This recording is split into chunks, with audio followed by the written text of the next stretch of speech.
I mean, I asked Mark the same thing. It's always kind of it's not fun for us to talk and write about a 0-0 draw, and it's probably not fun for you guys to talk about it afterwards as well. But what for you kind of are takeaways from a 0-0 draw?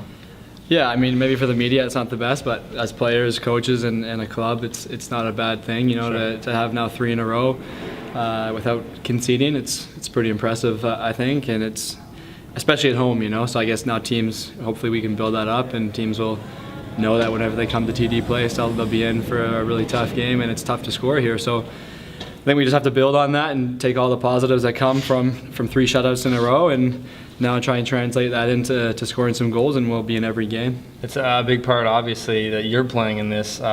Since you've been in the starting 11, it's been quite evident this team's been rock solid at the back, and you've been a big part of it. What's your take on that?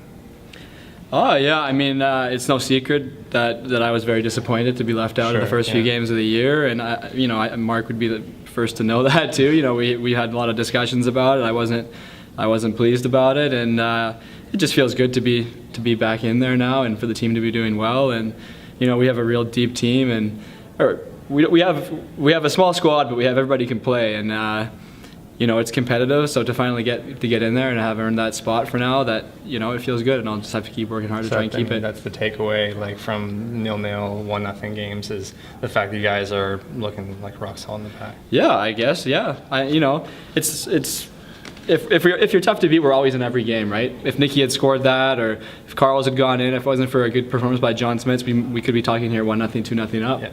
So it just gives you a chance to win every game, and you know, eventually those goals are going to start going in, I think, and then we'll be a formidable group. Do you feel like you're getting increasingly comfortable game in, game out, being on the left side after? Yeah, I do actually. I mean, tonight I think was one of the tougher tests I'll have in this league with Niasi. I think he's a really good player, and he's a dangerous winger, and you know, it felt quite good out there, and it feels good next to Falvey, and just I think having just the whole back four plus Pizer, and you can see the class of de Guzman in front of us. I think we're starting to really gel, and we're even limiting them to chances too. So it feels good. And then for me, the next step is building on the offensive side, which I think I did a bit more offensively today too. And it feels good to get to contribute. Maybe I get the last bit of quality in the cross there, or maybe we can score a goal. So we'll see. We'll see what happens against Jacksonville here. It's you know, still what, 2 more games left in the spring season. Got to end strong.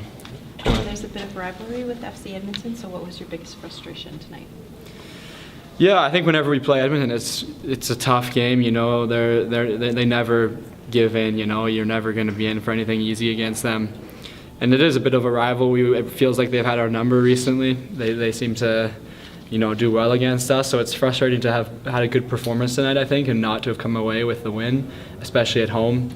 But you know, again, we didn't concede. We're 5 points from the 3 games at home here. That's not bad, and it just would have been nice to have had 7 points out of after those 3 games. But you know, credit to Edmonton and their keeper. They did well, and they did enough to get a 0-0 draw. Thank you. Yeah. Thanks, Mason. All right, guys.